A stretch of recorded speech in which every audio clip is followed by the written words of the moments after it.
நாமத்துக்கு ஸ்தோத்திரம். இந்த அம்மா பேர் வந்து துளசி அம்மா. நாங்கள் பால்பண்ண மாதாவரத்துலேருந்து வரோம். ஏப்ரல் 31 வந்து இவங்க ரொம்ப மூச்சு வாங்க எங்கள் வீட்டு நடந்துட்டு வந்தாங்க. அவங்க இன்றைக்கி ஹார்ட் ப்ராப்ளமாக இந்த மாதிரி மூச்சு வாங்குதுனாங்க. நான் சொன்னேன், அம்மா நம்ம இந்த மாதிரி அன்பரின் பாதத்தில் ஸ்ரீபனையா ப்ரேயர் இருக்குது, நம்ம போகலான்னு சொன்னேன். இவங்களும் என்கிட்ட உற்சாகமாக சொன்னாங்க, நான் வரேம்மா அப்படின்னு சொன்னாங்க. அதுக்கப்புறம் சரின்ட்டு மறுநாள் நம்ம மீட்டிங் போகலான்னு சொல்லிவிட்டு அவங்கள கூப்பிட போகிறேன். அப்போ இந்த அம்மா வந்து வீட்டில் போய் கேட்குறேன், இவங்க ஸ்டான்லி ஹாஸ்பிட்டலில் ரொம்ப சீரியஸாக ஐசியூவில் இருந்தாங்க. ஏப்ரல் 31 அவங்க ஹாஸ்பிட்டலில் அட்மிட் ஆகி மே 31 தான் அவங்க வெளியே வந்தாங்க. அதுக்கு 2 நாளைக்கு முன்னாடி நான் போய் சொன்னேன், நான் இங்கே வந்து ஏப்ரல் மாதம் ஜபிச்சுட்டு தான் நான் ஐயா கண்டிப்பாக அவங்களுக்கு பரிபூர்ண சுகத்தை கத்தர் கொடுப்பார். ஜபத்துலேருந்து மரண படுக்கையிலேருந்து இவங்களுக்கு கத்தர் விடுதலையை கொடுத்தாரு. அதுக்கப்புறம் வந்து போன மாதம் வந்து நான் இவங்களை சாட்சியாக கொண்டு வந்து நிறுத்தினேன். சப்பா நான் சாட்சி சொன்னேன்னு வேண்டிட்டேன். எல்லா டெஸ்ட்லேயும் வந்து நார்மலாக வந்தது. ஆனால் டாக்டருங்க சொன்னாங்க, நீங்கள் 3 வாரம் கழிச்சு ஆன்ஜியோ பண்ணணும்னு சொன்னாங்க. அப்போ நாங்கள் இங்கே வந்து ஐயா கிட்ட சாட்சி சொன்னோம். ஐயா சொன்னாங்க, நீங்கள் ஆன்ஜியோவே பண்ண வேணான்ட்டு. ஆனால் கன்ஃபார்மாக கம்பல்சரி டாக்டர் சொன்னாங்க ஆன்ஜியோ பண்ணி தான் வீட்டுக்கு அனுப்புவேன்னு சொன்னாங்க. ஆனால் ஆன்ஜியோ இல்லாமல் போன செவ்வாய்க்கிழமை போயிட்டு செக்கப் பண்ணப்போ எக்கோ டெஸ்ட்லேயோ இசிஜி டெஸ்ட்லேயும் எந்த இது இல்லாமல் நார்மல், நீங்கள் மாத்திரை சாப்பிட்டா போதும்னு சொன்னார். கத்தருக்கு கொடா கொடி ஸ்தோத்திரம். கர்த்தருடைய பரிசு நாமத்துக்கு ஸ்தோத்திரம். நான் அரக்கோணத்துலேருந்து வருகிறேன். என் பேர் சுசிலா, எங்கள் கணவர் பேர் விஜயகுமார். நாங்கள் எக்ஸாமினேஷனில் ஒர்க் பண்ணிகிட்ருக்குறோம். எங்கள் கணவர் வந்து ரயில்வே டிபார்ட்மெண்ட்டில் கார்டாக ஒர்க் பண்ணிகிட்டு இருந்தார். நாங்கள் ரிட்டையர் ஆகி 7 வருஷம் ஆகுது. எனக்கு ஒரு மகனும் ஒரு மகளும் உண்டு. மகளுக்கு திருமணம் ஆகிடுச்சு, 2 பிள்ளைங்க இருக்காங்க. எங்கள் மகனுக்கு 35 வயசாகி கூட திருமணம் ஆகலை. அதை குறித்து நான் 2 வருஷமாக இந்த அன்பரின் பாதத்திற்கு வந்திருக்கேன். போன வருடத்தில் அக்டோபர் மாதத்தில் எங்கள் கணவருக்கு ஹார்ட் அட்டாக் வந்துட்டு ஹாஸ்பிட்டலில் சேர்த்துருந்தோம். அவங்க லங்ஸ்லேயும் தொந்தரவு இருக்குது, 4 பிளாக் இருக்குது. இப்போ நம்ம ஆஃபீஸுக்கு ஃபோன் பண்ணி சிஸ்டருக்கு ஜெபித்தேன். நல்லா ஜெபிச்சாங்க. நீங்கள் பயப்படவே வேண்டாம், ஆண்டவர் உங்கள் கூட இருக்கார் சிஸ்டர் அப்படின்னு சொன்னாங்க. தைரியமாக இருந்து 16 நாள் கழித்து ஆப்ரேஷன் பண்ணோம். இப்போ சுகமாக இருக்கார். மகன் திருமணத்துக்காக டிசம்பர் மாதம் பிரதர்கிட்ட வந்து நான் எங்கள் மகனுக்காக ஜெபிங்க, அவனுக்கு 35 வயசு ஆகி கூட திருமணம் ஆகலைன்னு கேட்டுகிட்டே இருப்பேன். உங்கள் மகனுக்கு புதிய நீரூற்றை ஏற்படுத்துகிறேன்னு சொல்லியும் தடைகள்லாம் உடைச்சி போடுறேன்னு சொல்லியும் பிரதர் ஜபிச்சார். மே மாதம் 24 எங்கள் மகனுக்கு சிறப்பாக எங்கள் சர்ச்சிலேயே சிறப்பாக திருமணம் நடந்து விட்டது. பிரதர் எனக்காக ஜபிச்சதுக்காக அவருக்கு கொடான கூட நன்றி சொல்கிறேன். கர்த்தருடைய பரிசுத்த நாமத்துக்கு ஸ்தோத்திரம். 2017 கன்சீவ் ஆனேன். ஆனால் சில காரணங்கள்னால அது மிஸ்கேரேஜ் ஆகிடுச்சு. ரொம்ப கவலையில் இருந்தோம். ஆனால் வித்தின் 4 months திரும்பி நான் கன்சீவ் ஆகும்படி கர்த்தர் இறங்கினார். ஆனால் கன்சீவ் ஆன பிறகு வந்த பயத்துக்கு அளவே இல்லை. அப்போ நான் 3 months கேரிங்காக இருக்கும்போது இங்கே வந்தேன். ஐயா கிட்ட ஜெபம் பண்ணும்போது ஐயா என் தலைமையில் கரத்தை வச்சு, கர்த்தாவே மகளை ஆசீர்வதித்து பெருக பண்ணுங்கன்னாரு. பயம் வரும்போதெல்லாம் அந்த ஐயா சொன்ன வார்த்தையை சொல்லியே நான் என்னை பெருக பண்ணுங்க கர்த்தருக்கு ஸ்தோத்திரம்னு சொல்லியே ஜெபம் பண்ணிகிட்டே இருப்பேன். கர்த்தர் கிருபையாய் 2018 நவம்பர் 8 பர்ஃபெக்டான பெண் குழந்தையை நான் பெற்றெடுக்கும்படி கர்த்தர் எனக்கு இறங்கினார். கர்த்தருக்கு ஸ்தோத்திரம்.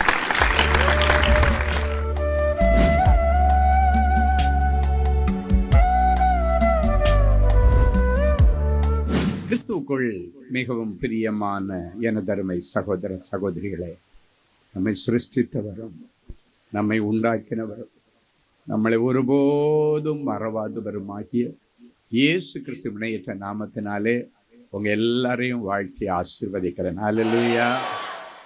எல்லாரும் சந்தோஷமா இருக்கீங்களா?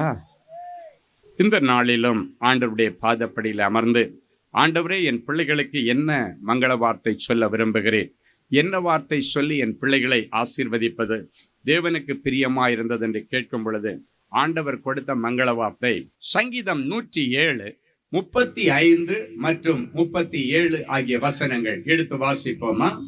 அவர் அவாந்தர வெளியை தண்ணீர் தடாகமாகவும் வறண்ட நிலத்தை நீரூற்றுகளாகவும் மாற்றி வயல்களை உண்டாக்கி விதைத்து திராட்சத் தோட்டங்களை நாட்டுகிறார்கள். அவைகள் வரத்துள்ள பலனை தரும். நேற்றைக்கு வரைக்கும் வருமானம் இல்லாத தொழிலை செய்துட்டு இருந்தீங்க, இன்வெஸ்ட் பண்ணிட்டே இருந்தீங்க. ஆனாலும் பெருங்கடல்ல பெருங்காயம் கரைச்சா மாதிரி எவ்வளவு இன்வெஸ்ட் பண்ணாலும் எங்க போச்சுன்னு தெரியல. பொத்தல் பையில போடப்பட்ட நாணயங்கள் மாதிரி உங்களுடைய உழைப்பின் பலன் எல்லாம் எங்கேயோ லீக்கேஜ் ஆகி போயிட்டே இருக்குது, ஒன்னும் தங்கல. இன்னைக்கு பிறகு ஆண்டவர் சொல்லுகிறார், அவைகள் வரத்துள்ள பலனை தரும். உன் வியாபாரம் இனி வரத்துள்ள பலனை தரும். கடந்த நாட்கள்ல உன்னுடைய வியாபாரம் நஷ்டத்தை தந்தது, ஆனால் இன்றைக்கு பிறகு மாற்றம். அதுதான் இன்றைக்கு மாற்றத்தின் நாள். என்ன மாற்றம்னா, இனி அவைகள் வரத்துள்ள பலனை தரும் என்று கர்த்தர் சொல்லுகிறார். அப்போ ஒரு வரத்துள்ள பலன் உங்களுக்கு வேணும்னா அதுல ஒரு ரகசியம் இருக்கிறது. வருமானத்தை கொடுக்கிற கர்த்தருக்கு அந்த தொழிலில் நீங்க இடம் கொடுக்கணும், அந்த ஊழியத்தில் இடம் கொடுக்கணும், உங்களுடைய வேலையில் அவருக்கு இடம் கொடுக்கணும். நேற்றைக்கு வரைக்கும் நீங்கள் வாங்கின சம்பளம் உங்களுடைய பிள்ளைகளுக்கு பத்தலை போதலை, ஷார்ட் ஃபால் விழுந்திருக்கும், ஒவ்வொரு மாசமும் துண்டு விழுதுன்னு சொல்லுவாங்க. சென்னையில் அதுக்கு என்ன சொல்லுவாங்கன்னா, மாசம் வர வருமானம் பத்தலை, அதனால கொஞ்சம் துண்டு விழுது, அடுத்த மாசம் அது கேரி ஃபார்வர்ட் ஆகுது, அதுக்கடுத்த மாசம் இன்னும் ஏறி முதுகு மேல பயங்கர கடன்கள் சுமந்துட்டு இருக்கிறேன்னு சொல்லுகிறதை பார்த்திருக்கிறேன். ஒருவேளை உங்களுடைய வேலை செய்கிற இடத்துல உங்களுக்கு சம்பளம் கம்மியா இருக்கலாம், ஊழியத்துல வருமானம் கம்மியா இருக்கலாம், வியாபாரத்துல வருமானம் கம்மியா இருக்கலாம். அது மட்டும் இல்ல, நிறைய பகுதி வட்டி என்கிற பெயர்ல போயிட்டே இருக்கலாம்.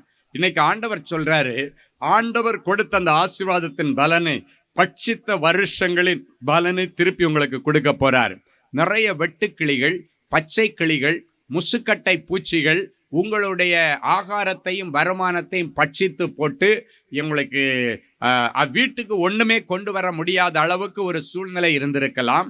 இன்றைக்கு உங்களுடைய செல்வங்களை சுரண்டி சாப்பிட்ட முசுக்கட்டை பூச்சியோ பச்சை புழுக்களோ எதுவா இருந்தாலும் சரி, பச்சை கிளிகள் எல்லாத்தையும் ஆண்டவர் உன்னுடையத்திலிருந்து வாபஸ் வாங்கி வெளியேற்றி அவைகள் பட்சித்த வருஷங்களின் விளைவை திரும்பவும் உங்களுக்கு கொடுப்பேன்னு சொல்றார். எதெல்லாம் கோட்டை விட்டீங்களோ அதெல்லாம் மறுபடியும் உங்களுக்கு வந்து சேரும். நிலத்தை கோட்டை விட்டிருக்கலாம், அது மறுபடியும் வரும். வீட்டை கோட்டை விட்டிருக்கலாம், மறுபடியும் வரும். நகைகளை கோட்டை விட்டிருக்கலாம், மறுபடியும் வரும். ஒருவேளை நான் ஜாமீன் கையெழுத்து போட்டு அதன் நிமித்தம் என் வீட்டை இழந்துட்டேன், நான் பணமே வாங்கல, ஏதோ ஒரு ஃப்ரெண்டுக்கு ஹெல்ப் பண்ணலான்னு சொல்லி ஜாமீன் கையெழுத்து போட்டு ஆனா இன்னைக்கு எல்லாம் இழந்து நிக்கிறேன்னு சொல்றீங்களா? இன்னைக்கு மறுபடியும் கர்த்தருடைய ஆளுகை உங்கள் குடும்பத்தின் மீது வருகிறது. அவர் இன்றைக்கு உங்களுடைய தொழிலை ஆசீர்வதிப்பார். உங்களுடைய வியாபார ஸ்தலத்துல என் ஆண்டவருக்கு நீங்க இடம் கொடுங்க, உங்களுடைய ஊழியத்துல இடம் கொடுங்க, உங்க வேலை ஸ்தலத்துல நான் எல்லாம் பார்த்துக்குவேன், எனக்கு எல்லாம் தெரியும் என்ற சூழ்நிலை மாறி ஆண்டவருடைய சமூகத்துல, ஆண்டவரே என்னால ஒண்ணும் முடியாதப்பா, உங்களால எல்லாம் முடியும் என்று சொல்லி தேவ சமூகத்துல உங்களை நீங்கள் தாழ்த்தி ஒப்பு கொடுங்க. தாழ்மை உள்ளவர்களுக்கு கிருபை அளிக்கிற ஆண்டவர் கட்டாயம் உன்னிடத்தில் இணைந்து கொள்ளுவார், உன் வியாபாரத்தில் இணைந்து கொள்ளுவார், உன்னுடைய வேலை ஸ்தலத்தில் ஆண்டவர் வந்து நிற்பார், உனக்கு ஒரு உயர்வை தருவார். ஒரு ஏற்ற காலத்திலே அவர் உன்னை உயர்த்தும்படி அவருடைய பலத்த கைக்குள்ள அடங்கி இருந்த உனக்கு அவர் உன்னை உயர்த்தி அழகு பார்க்கிற நாட்கள் வருகிறது. யாராவது என்ன கை தூக்கி விடமாட்டாங்களான்னு நீங்க எத்தனையோ பேரிடத்துல கெஞ்சினீங்க. உன்னுடைய குடும்பத்தில் உள்ள ஏதோ ஒரு பெரிய ஆள்கிட்ட போய் நீங்க கெஞ்சி இருக்கலாம். உங்களுக்கு தெரிஞ்ச ஒரு பெரிய பிரபலமான நபர்கிட்ட போய் எப்படியாவது என் பிள்ளைய கொஞ்சம் கை தூக்கி விட்டுருங்க, அவனை கொஞ்சம் கை தூக்கி விட்டுட்டீங்கன்னா என் குடும்பம் பிழைக்க, என் குடும்பத்தை அவன் நல்லா பார்த்துக்குவான் என்றெல்லாம் சொல்லி அநேகரிடத்துல நீங்கள் கையேந்தினீர்கள். இன்னைக்கு கை கூப்பி ஆண்டவரிடத்தில், ஆண்டவரே என் வியாபாரம், என் குடும்பம், என் பிள்ளைய உடைய கரத்துல ஒப்பு கொடுக்கிறேன் ஆண்டவரேன்னு யார் யார் கை கூப்பி ஆண்டவரே உங்களை நம்பி வந்திருக்கேன்னு சொல்றீங்களோ அவர்களுடைய குடும்பத்திலே கர்த்தர் இன்றைக்கு இறங்குவார். நான் விசுவாசிக்கிறேன். ஆண்டவருக்கு முன்பாக கை கூப்பி நிற்கிற இனி யாரிடத்திலும் போய் கை ஏந்த ஆண்டவரை நீ அனுமதி கொடுப்பதில்லை. ஆண்டவர் அதுக்கு வழி வைக்கவே மாட்டேன்னு சொல்றார். அல்லேலூயா. அன்னைக்கு பேதுரு ராத்திரி எல்லாம் மீன்பிடிக்க போனான். அந்த கடல் அவனுக்கு அத்துப்படி, அங்க இருக்கிற சீதோஷண நிலைகள் அவனுக்கு அத்துப்படி. ஏன்னா அவன் ஆண்டவரிடத்துல ஊழியத்துக்கு வர்றதுக்கு முன்னால அதே தான் தொழில், அதே தான் அவனுடைய சொந்த ஊரு, எப்படி இயற்கை இருக்க எல்லாம் தெரியும். ஆனால் மீன் பிடிக்க போனா முந்தின நாள் ஒரு மீன் கூட கிடைக்கல, ஒரு நெத்திலி மீன் கூட கிடைக்கல, ஒரு கூனி பொடி கூட கிடைக்கல. வெறும் அலையை அலசி கொண்டு கடற்கரையில காலையில உட்கார்ந்து புலம்பிக் கொண்டிருந்தான். அவனை சந்திக்க இயேசு வந்தார். ஒருவேளை நீயும் நேற்றைக்கு வரைக்கும் ஒரு வருமானமும் இல்லாம ஆபீஸ்ல உட்கார்ந்து, சிலர் சொல்லுவாங்க அவன் உட்கார்ந்து ஓட்டிட்டு இருக்கிறான்னு சொல்லி இருக்கலாம். அப்படிப்பட்ட நிலைமையில வந்திருந்தா இன்றைக்கு அப்படி என்ன அலைகளோடு நீ வந்து உட்கார்ந்து இருந்தீங்கன்னா உன்னை சந்திக்க இன்றைக்கு இயேசு வந்திருக்கிறார். பேதுருடைய தொழிலுக்கு ஆலோசனை கொடுத்தார். பேதுருவே, நான் சொல்றபடி இந்த இடத்துல ஆழத்துல கொண்டு போய் வலைய வீசு என்று சொல்லி ஆண்டவர் ஒரு ஆலோசனை கொடுத்தார். அதற்கு முன்பாக ஆண்டவர் தன் பயன்படுத்துவதற்கு அந்த போட்டை கொஞ்ச நேரம் பயன்படுத்தினார். அல்லேலூயா. அந்த போட்ல எனக்கு கொஞ்சம் இடம் கொடுனார். அப்படின்னா என்ன அர்த்தம் தெரியுமா? உன் வியாபாரத்துல எனக்கு கொஞ்சம் இடம் கொடுனார். அவனுடைய வியாபாரம் ஆண்டவருடைய ஊழியத்துக்கு பயன்பட்டது. இன்றைக்கு உன்னுடைய வியாபாரம், உன்னுடைய தொழில், உன் ஊழியம் ஆண்டவருக்கு பயன்படுகிறதா இருக்கணும். அவர் நின்று கொஞ்ச நேரம் அதில் நின்று பிரசங்கம் பண்ணி முடிச்சிட்டு அதன் பிறகு சொன்னாரு, நான் சொல்ற இடத்துல ஆழத்துல கொண்டு வலையை வீசு. அங்க போய் வலையை வீசின பொழுது முந்தின நாள் ராத்திரி தான் ஒரு மீன் கிடைக்காத அந்த கடலில் அந்த போட்டு நிரம்பத்தக்கதான மீன்கள் மட்டுமல்ல, இன்னும் வலையில எக்கச்சக்கமான மீன்கள் இருக்கிறது. அவன் கரையில நின்ன இன்னொரு போட்டுக்கு சைகை காட்டி போட்டை எடுத்துட்டு வாங்கப்பான்னு சொல்லி 2 போட்டு நிரம்பத்தக்கதான மீன்களை கர்த்தர் அவனுக்கு கொடுத்தார். ஹல்லேலூயா! என் அன்பு தேவனுடைய பிள்ளைகளை 2 போட்டு நிரம்பத்தக்கதான நிரம்பி வழிகிற, இன்றைக்கு ஆண்டவர் சொல்லுகிறார், இன்றைக்கு பிறகு நிரம்பி வழிகிற செல்வங்களையும் செல்வாக்கையும் கர்த்தர் உனக்கு கொடுக்க போகிறார். நீ எந்த ஃபீல்டில் இருந்தாலும் சரி, நீ ஃபிஷரிஸ் லைன்ல இருந்தாலும் சரி, இல்லைன்னா ஐடி ஃபீல்டில் இருந்தாலும் சரி, ஃபர்னிச்சர் லைன்ல இருந்தாலும் சரி, மளிகை வியாபாரம் பண்ணுகிறவங்களா இருந்தாலும் சரி, நீ எந்த தொழில் செய்தா இருந்தாலும் சரி, அந்த தொழிலிலே இன்றைக்கு ஆண்டவருக்கு நீங்க இடம் கொடுங்க. கர்த்தர் கண்டிப்பாக போட்டு நிரம்பி வழிந்தது போல உங்களுடைய வீட்டில் பொக்கிஷ சாலை நிரம்பி வழியும். உங்க பேங்க் அக்கௌண்ட கர்த்தர் நிரம்பி வழிய பண்ணுவார். உங்களுடைய வீட்டில் உள்ள நகைப்பட்டியெல்லாம் நிரம்பி நிரம்பி நிரம்பி வழியும். அந்நிய கண்கள் அல்ல, உன்னுடைய சொந்த கண்கள் இதை காணும். ஹல்லேலூயா! அவர் சிறியவனை புழுதியிலிருந்து எடுத்து எளியவனை குப்பை மேட்டிலிருந்து உயர்த்தி ராஜாக்களோடும் பிரபுக்களோடும் உட்கார வைத்து அழகு பார்க்கிற நல்ல தெய்வம். நாளைக்கு காலைக்கு ஏதோ ஒரு அற்பமான உனக்கு வரப்போகிற, ஒரு பிள்ளைக்கு வரப்போகிற, அதிலிருந்து ஒரு சம்பூரணமான உயர்வை நீ பார்க்க போற. அந்நிய கண்கள் அல்ல, உன்னுடைய சொந்த கண்கள் அதை காணப்போகிற. எத்தனை பேர் கரங்களை உயர்த்தி ஆமேன்னு சொல்ல முடியும்? ஹல்லேலூயா! என் அன்பு தேவனுடைய பிள்ளைகளை, இன்றைக்கு கர்த்தர் உன்னை ஐஸ்வர்யவானாய் மாற்றும்படிக்கு உங்கள் மத்தியிலே எழுந்தருளி வந்திருக்கிறார். உங்களுக்கும் விடுகிற பொழுது ஒரு ஆசீர்வாதத்தின் பொழுதாய் இருக்கும்னு கர்த்தர் சொல்லுகிறார். ஹல்லேலூயா! உங்களுடைய துக்கங்கள் எல்லாம் இன்னைக்கு நீ சந்தோஷமாய் மாறப்போகிறது. என்னென்ன காரியங்கள் உங்களை துக்கப்படுத்திச்சோ, உங்க மனசை வேதனைப்படுத்திச்சோ, அந்த காரியங்கள்ல இன்னைக்கு கர்த்தர் ஒரு அற்புதம் செய்வார். எரேமியா தீர்க்கதரிசியின் புஸ்தகம் 31ஆம் அதிகாரம் 13வது வசனம் இப்படியாய் சொல்லுகிறது. எடுத்து வாசிக்கலாமா? அப்பொழுது கன்னிகைகளும் வாலிபரும் முதியோரும் கூட ஆனந்த களிப்பாய் மகிழுவார்கள். நான் அவர்கள் துக்கத்தை சந்தோஷமாக மாற்றி அவர்களை தேற்றி அவர்கள் சஞ்சலம் நீங்க அவர்களை சந்தோஷப்படுத்துவேன். இந்த வசனம் சொல்லுகிறது, அப்பொழுது உன் வீட்டில் உள்ள கன்னிகைகள், வாலிபர்கள், முதியோர்கள் எல்லாருமே ஆனந்த களிப்பாய் மகிழும்படியான ஒரு அற்புதத்தை இன்னைக்கு செய்ய போற. ஒருவருக்கு மட்டுமல்ல இன்றைக்கு அற்புதம். நன்றாய் கவனிங்கள். இந்த வசனத்தின்படி கர்த்தர் உங்களை ஆசீர்வதிக்கிறார். இந்த வசனத்தை உங்க சிரசில வைக்கிறேன். உங்க வீட்டுல ஒருத்தர் மட்டும் இல்ல, எல்லாரும் நல்லா இருக்கணும், எல்லாரும் வாழணும், எல்லாரும் மகிழ்ச்சியா இருக்கணும். அதான் தேவனுடைய திட்டம். ஒரு சிலருக்கு அல்ல. ஒருவேளை 2 பேர் நல்லா இருந்து மீதி 2 பேர் கெட்டு போயிருக்கலாம். 4 பேர் நல்லா இருந்து 5வது ஒரு ஆள் கெட்டு போன நிலைமையில உங்க வீட்டுல இருக்கலாம். இன்னைக்கு உங்க வீட்டுல உள்ள அத்தனை பேருக்கு ஒரு விடிவு காலம். அத்தனை பேரும் சந்திக்கிற துக்கத்தை சந்தோஷமாய் மாற்றுவாங்க.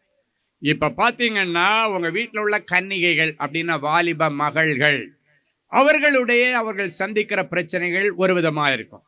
அவர்கள் கல்லூரிக்கு போற இடத்துல, படிக்க போற இடத்துல, வேலைக்கு போற இடத்துல, டியூஷன் போற இடத்துல, விளையாட போற இடத்துல அவர்கள் சந்திக்கிற பிரச்சனைகள் ஒரு விதமா இருக்கும். அவர்களுடைய துக்கம், உங்க வீட்டில் உள்ள ஒவ்வொரு வாலிப மகள்கள் சந்தித்துக் கொண்டிருக்கிற ஒவ்வொரு துக்கமும் அவர்களை அழுத்தத்திற்கு நேராக, மன அழுத்தத்திற்கு நேராக, டிப்ரெஷனுக்கு நேராக நடத்தின ஒவ்வொரு காரியங்களிலும் கர்த்தர் இன்றைக்கு அற்புதம் செய்து அவர்களுடைய துக்கத்தை, உங்க வீட்டில் உள்ள வாலிப மகள்களுடைய துக்கத்தை சந்தோஷமாய் மாற்றுவார்.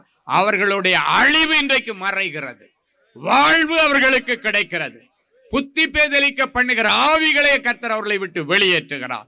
சுயநீதி கற்பிக்கிற ஆவிகள், எனக்கு எல்லாம் தெரியும், நான் எடுத்த டிசிஷன் சரி என்று சொல்லிக் கொண்டிருந்த அந்த புத்தி பேதலிக்க பண்ணுகிற எல்லா சுயநீதி கற்பிக்கிற ஆவிகளை வெளியேற்றி அவர்கள் சந்திக்கிற துக்கத்தை எல்லாம் சந்தோஷமா மாற்றுவார். அடுத்து உங்க வீட்டில் உள்ள வாலிபர்கள் அப்படின்னா உங்க வீட்டில் உள்ள மகன்கள், உங்க வீட்டில் வாலிப தம்பிமார்கள் இருப்பாங்க பாருங்க, அவங்களை எல்லாம் இன்னைக்கு ஆண்டவர் சந்திக்கிறார். அவர்கள் துக்கத்தை சந்தோஷமாய் மாற்றுவார்.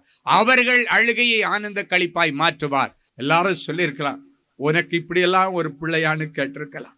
ஒருவேளை நீங்களே சொல்லியிருக்கா, என் வயிற்றுலையாடா நீ பிறந்த, எனக்கு மனசு வேதனையா இருக்கடா, எனக்கா இப்படி ஒரு பிள்ளை என்று நீ சொல்லக்கூடிய அளவில் எனக்கு வேதனை மேல் வேதனை கொடுத்திருக்கலாம். உன் பிள்ளைகளுடைய வீட்டில் உள்ள வாலிப பிள்ளைகளுடைய மாற்றத்தின் நேரம், அவருடைய வாழ்க்கையை ஆண்டவர் மாற்றுகிற நேரம். ஆண்டவர் சொல்றாரு, வன சஞ்சாரியாய் சுற்றின உன் வாலிப மகனை இனி குணசாலியா கூடாரவாசியா மாற்றுவேன். அவனுக்கு இன்னைக்கு ஒரு அற்புதம் நடக்கும். ஆண்டவர் இன்றைக்கு அவனை பிடிச்சிட்டார், அவன் இருக்கிற இடத்துல பிடிச்சிட்டார். ஒருவேளை நீ நினைக்கலாம், இப்ப அவன் ஒயிட் ஷாப்ல எல்லாம் இருப்பான்னு நீ நினைக்கலாம். இப்ப பக்கத்து ரோட்ல உட்கார்ந்து அவன் கஞ்சா ஊதிட்டு இருப்பானே, அதுதான் அவனுடைய பழக்கம் என்று நீ நினைக்கலாம். யாரே வேணாலும் இருக்கலாம். அவன் இருக்கிற இடத்துல சந்திக்கிறவர் நம்முடைய ஆண்டவர். கையும் களவுமாய் விபச்சாரத்தில் பிடிப்பட்ட ஸ்திரியை சந்தித்த ஆண்டவர், அவளுக்கு மறுபடியும் ஒரு வாய்ப்பு கொடுத்து அனுப்பினவர். உங்க பிள்ளைகளுக்கு, வாலிப பிள்ளைகளுக்கு ஆண்டவர் இன்றைக்கு ஒரு வாய்ப்பு கொடுக்கிறனார். அடுத்து முதியவர்கள் அப்படின்னா வீட்டில் உள்ள பெரியவங்களுக்கு காலாகாலத்தில் பிள்ளைகளுடைய வீட்டில் வாழ்க்கையில் நடக்க வேண்டிய நல்ல காரியம் நடக்கலைன்னா நொறுங்கி போய் விடுகிறார்கள். ஐயா, என் பிள்ளைக்கு இத்தனை வயசாச்சு, 38 வயசாச்சு, 40 வயசாச்சு, என் பிள்ளைக்கு இன்னும் கல்யாணமே ஆகலையா, மனசு உடைஞ்சு போய் வந்திருக்கிறேன். உன் பிள்ளைக்கு நல்ல ரசத்தை, நல்ல மாப்பிள்ளைய, நல்ல ஒரு பொண்ணை ஆண்டவர் செலக்ட் பண்ணி உன் பிள்ளைக்காகவே ஏதுவரைக்கும் வைத்திருக்கிறார். அதை உன் பிள்ளைக்கு கொடுத்து உன் பிள்ளை வாழ்ந்து உன் பிள்ளை குழந்தையை பெற்று உன் மடியில வளர்க்க கொடுக்கிறதை நீ பார்க்க போகிறாய். அந்த பிள்ளைகளை, பேர பிள்ளைகளை நீ வளர்க்கும் தாயாக நீ மாறப்போகிறாய். மறுபடியும் என் அன்பு தேவனுடைய பிள்ளைகள், முதியவர்களுடைய துக்கத்தை சந்தோஷமாய் மாற்றுகிறவர். என் அன்பு தேவனுடைய பிள்ளைகளே, ஈசாக்குடைய வாழ்க்கையில அவனுடைய தாயுடைய மரணம் ஒரு பெரிய தாங்க முடியாத துக்கம். அந்த துக்கத்தை தாங்க முடியாம டெய்லி போய் வெளியே ஒரு இடத்துல உட்கார்ந்து தியானம் பண்ணிட்டு இருப்பானோ. ஏன்னா வீட்டில இருந்து அவங்க அம்மாவுடைய நினைப்பாவே இருக்கிறது. எனவே சாயங்கால நேரம் தன்னுடைய வீட்டுல இருக்காம வெளியே போய் தியானம் பண்ணி துக்கத்தை மறந்தானோ. இன்றைக்கு துக்கத்தை மறக்க நிறைய பேர் மதுபான கடைக்கு போறாங்க, ஆபாச களியாட்டங்களுக்கு போறாங்க. ஆனா இந்த ஈசாக்கு போய் உட்கார்ந்து தியானம் பண்ணுகிறான். வேதாகமத்தின் தேவனை, அவருடைய மூதாதையர்கள் வழிபட்ட தேவனை தியானம் பண்ணும்படிக்கு தனியா போய் ஒரு இடத்துல சாயங்காலம் உட்கார்ந்து இருப்பான. ஆண்டவர் டெய்லி இவன் தனியா உட்கார்ந்து அழுறத பார்த்தாரு, அவனுடைய துக்கத்தை பார்த்தாரு. அவனுடைய துக்கத்தை சந்தோஷமா மாத்தணும்னு நினைச்சு ஆண்டவர் முடிவெடுத்து எலியேசரை ஒரு பெண்ணு பார்க்கறதுக்காக அனுப்பிவிட்டார். அந்த எலியேசர் நேர போய் சரியான மகளை, ஆண்டவர் முன்குறித்த தேவ சுத்தத்தின்படியான பொண்ணுடைய வீட்டுல போய் நிற்கிறார். கர்த்தர் அனுப்பி நான் வந்திருக்கேன்னு நல்ல போல யாரும் ஒன்றும் பேசக்கூடாது, பிள்ளைய அனுப்புங்க நான் கூப்பிட்டுட்டு வர்றார். 2 பேரும் வர்றாங்க, எலியேசரும் ரெபேக்காலும் வர்றாங்க. வரும் பொழுது அப்பதான் அவன் தியானம் பண்ணி கண்களை ஏறெடுத்து பார்த்த பொழுது ஒட்டகங்களோடு கூட இந்த ரெபேக்காள் வந்து கொண்டிருக்கிறதை கண்டாள். இன்றைக்கு இந்த வேத தியானம் முடிஞ்சு நீங்கள் கண்களை ஏறெடுத்து பார்க்கும் பொழுது உங்கள் பிள்ளைகளுக்கு ஒட்டகங்களோடு வரன்களை கர்த்தர் கொண்டு வருவார். இப்பொழுது வேதத்தை நீங்கள் தியானம் பண்ணி கொண்டிருக்கிறீர்கள். விடுகிற பொழுது உங்களுடைய துக்கங்கள் எல்லாம் சந்தோஷமாய் மாறுகிற ஒரு நல்ல எலியேசர் வீட்டிலே வந்து நிற்பார். அப்படியே கண்ணை ஏறெடுத்து பார்க்கும் பொழுது ரெபேக்காளை பார்த்துட்டான். அப்ப பாருங்க, அந்த வீட்டுல உள்ள முதியவர் யாரு? ஆபிரகாம். அவன் மனைவியை பறி கொடுத்துட்டு நிற்கிறாரு.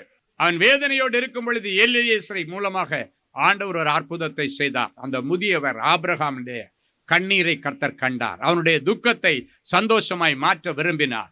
பிள்ளையாகிய ஈசாக்குடைய துக்கத்தை சந்தோஷமா மாற்ற விரும்பி ஆண்டவர் அழகா நடத்தினார். அழகா அந்த வசனம் இருக்கும். ஈசாக்கு தன் மனைவியாகிய ரெபேக்காளை தன் தாய் சாராளுடைய வீட்டிற்கு அழைத்து கொண்டு போய் தன் தாயின் நிமித்தம் கொண்ட துக்கம் நீங்கி, அப்படின்னு அவங்க அம்மா இறந்து போன துக்கம் அந்த வீட்டுல ஓடிட்டே இருந்துச்சு. அந்த துக்கத்தை சந்தோஷமாய் மாற்ற ஒரு ரெபேக்காளை கர்த்தர் அனுப்பி அந்த வீட்டுல மறுபடியும் கம்பீர சத்தத்தை கொண்டு வந்தார். அதே ஆண்டவர் உங்க வீட்டுல ஏதோ ஒரு இழப்பு நடந்திருக்கலாம், ஏதோ ஒரு துக்ககரமான காரியம் நடந்திருக்கலாம். அந்த துக்கம் அப்படியே வீட்டுக்குள்ளால ரீங்காரம் ஓடிட்டு ஒருவர் முகத்தை பார்த்து ஒருத்தர் பேச முடியாம இருட்டல கிடந்து நீங்க அழுது கொண்டிருக்கலாம். இன்றைக்கு அந்த வீட்டை மறுபடியும் சந்தோஷமான வீடாய் மாற்றும்படிக்கு சந்தோஷகரமான காரியங்களை கர்த்தர் உங்க வாழ்க்கையில செய்ய போறார். அல்லேலூயா. என் அன்பு தேவனுடைய பிள்ளைகளே, நல்ல தேவ செய்தியை கேட்டீர்கள், அருமையான சாட்சிகளையும் பார்த்தீர்கள். எனக்கு இப்படி ஒரு நல்லது நடக்காதா என்று ஏங்கிக் கொண்டிருக்கிறீர்கள். இன்றைக்கி இந்த செய்தியில் கேட்ட நல்ல ஆசீர்வாதங்கள் எனக்கு என் குடும்பத்துக்கும் பலிக்காதான்னு எதிர்பார்த்துட்ருக்கிறீங்க. அவைகள் பலிக்கும். அவற்றை நிறைவேற்றி தருகிற ஆண்டவருடைய சமூகத்தை நாம் நோக்கி பார்ப்போம். அன்பான எங்கள் நல்ல ஆண்டவரே, கோடி ஸ்தோத்திரங்களப்பா. இந்த நல்ல மனமகிழ்ச்சியின் வேளைக்காக உமக்கு நன்றி. இப்பொழுதும் உம்முடைய வார்த்தைகளை கேட்டுக்கொண்டு கண்ணீரோடு உம்முடைய பாதத்தை பிடித்து நிற்கிற என் பிள்ளைகளை கண்ணோக்கி பாரும். என் பிள்ளைகளுடைய குடும்பத்தில் உள்ள எல்லா போராட்டங்களுக்கு இன்றைக்கு ஒரு முடிவு வரட்டும். என் பிள்ளைகளுடைய வாழ்க்கையில் காணப்படுகிறதான எல்லா போராட்டங்களுக்கு இன்றைக்கு முடிவு வரட்டும். கண்ணீருக்கு முடிவு வரட்டும். ஏமாற்றங்களுக்கு முடிவு வரக்கும். அநேக இடங்களிலே ஏமாந்து போயிருக்கிற என் பிள்ளைகள் இனி எந்த உலக மனுஷன் முன்னிலையில் ஏமாந்து போகாதபடிக்கு தேவ ஞானம் இவர்கள் மேலே கட்டவிழ்த்து விடப்படுவதாகன்னு ஜெபிக்கிறோம். ஏமாற்றத்தின் நிமித்தம், ஏமாந்து போனதை நிமித்தம் இழந்து போன செல்வங்களும் உடைமைகளும் பெயரும் புகழும் மறுபடியும் என் பிள்ளைகளுக்கு கிடைப்பதாகன்னு ஜெபிக்கிறேன். எந்தெந்த பிள்ளை வேலைக்காக பணத்தை கொடுத்து கொண்டு ஏமாந்து நிற்கிறார்களோ, இலவசமாக வேலையும் கொடுத்து பணத்தையும் திரும்பி பெற்றுக்கொள்ள கர்த்தர் அனுக்கிரகம் பண்ணுவீராக. உதவி செய்கிறேன் என்கிற பெயரில் ஏமாந்து போன பிள்ளைகள் அநேகம் பேர் கண்ணீரோடு நிற்கிறாங்க. நல்லதுக்கு தானே நான் கொடுத்தேன், என்னை இப்படி ஏமாற்றிட்டாங்களே என்று நிற்கிற பிள்ளைகள், ஏமாந்து போன அவர்களுடைய நகைகளும் பொருட்களும் பொன்களும் இவர்களுக்கு திரும்பி வருவதாக செபிக்கிறேன்.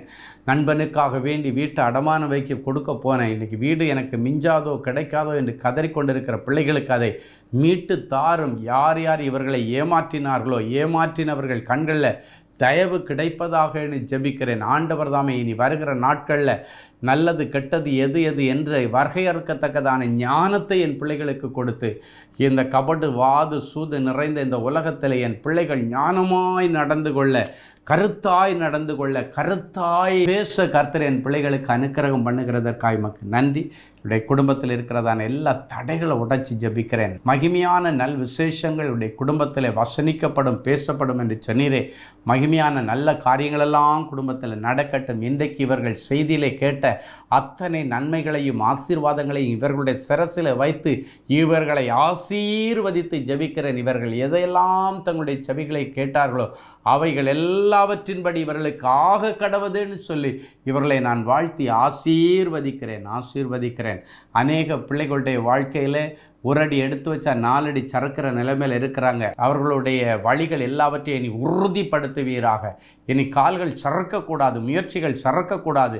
எல்லாம் என் பிள்ளைகளுக்கு சக்ஸஸ் ஆகட்டும். நீ செய்வதெல்லாம் வாய்க்கும் என்கிற வசனத்தின்படி இவர்கள் செய்வதெல்லாம் இனி இவர்களுக்கு வாய்ப்பதாகன்னு இவர்களை ஆசீர்வதித்து ஜெபிக்கிறேன். காணாமல் போன பொருட்கள் கிடைப்பதாக, காணாமல் போன பிள்ளைகள் வீட்டிற்கு திரும்பி வருவார்களாக.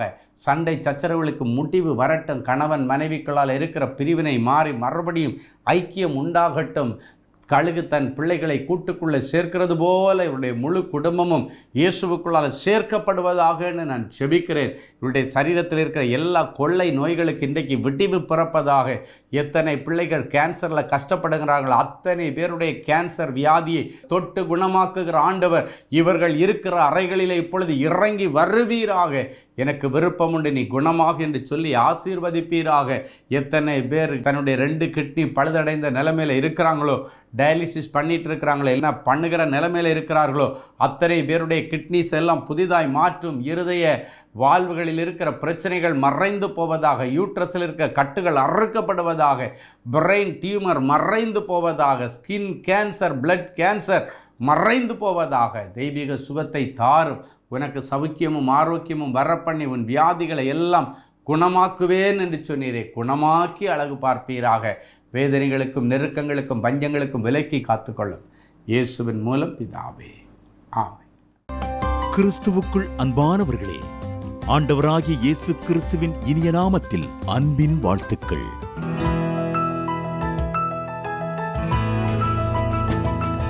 எங்களுடைய மார்வெல் திருமண தகவல் மையத்தை ஆன்லைன் சேவை மூலம் உங்களுக்கு அறிமுகப்படுத்துவதில் நாங்கள் மிகுந்த மகிழ்ச்சி அடைகிறோம். எங்களது மார்வெல் திருமண மையம் கிறிஸ்தவ குடும்பத்தில் திருமணத்திற்கு ஆயத்தமாயிருப்பவர்கள் தங்களுக்கு ஏற்ற வாழ்க்கை துணையை தேர்ந்தெடுக்க சிறந்த திருமண சேவை மையமாக இருக்கிறது. மேலும் மார்வெல் திருமண தகவல் மையத்தில் நீங்கள் பதிவு செய்வதற்கு எங்களது இணையதள முகவரி www.marvelmatrimony.com மற்றும் அலைபேசி எண் 7824 855999 என்ற எண்ணிற்கு தொடர்பு கொள்ளலாம். சென்னை, நாகர்கோவில் மற்றும் மும்பை நகரில் உள்ளவர்கள் பதிவு செய்ய விரும்பினால் கீழ்க்கண்ட விலாசங்களில் உள்ள எங்களது அலுவலகங்களோடு தொடர்பு கொள்ளலாம். Email info@marvelmatrimony.com. ஆண்டவர் தாமே உங்களை அளவில்லாமல் ஆசீர்வதிப்பாராக. ஜெனசிஸ் கிரியேஷன்ஸ் மீடியா அகாடமியில் 3 மாதங்களில் தொழிற்கல்வி சான்றிதழோடு video editing, videography, photography, drone piloting, studio recording, Photoshop, live streaming, live video mixing and live sound mixing ஆகிய தொழிற்கல்விகள் பயிற்றுவிக்கப்படுகிறது. புது தொழில் நுணுக்கங்களுடன் குறைவான கட்டணத்தில் நிறைவான தொழிற்கல்வி பெற்றுக்கொள்ள உங்கள் எதிர்கால கனவை நினைவாக்க எங்களது ஜெனசிஸ் கிரியேஷன்ஸை இன்றே தொடர்பு கொள்ளுங்கள். மேலும் விவரங்களுக்கு 7824850999 என்ற எண்ணை தொடர்பு கொள்ளுங்கள்.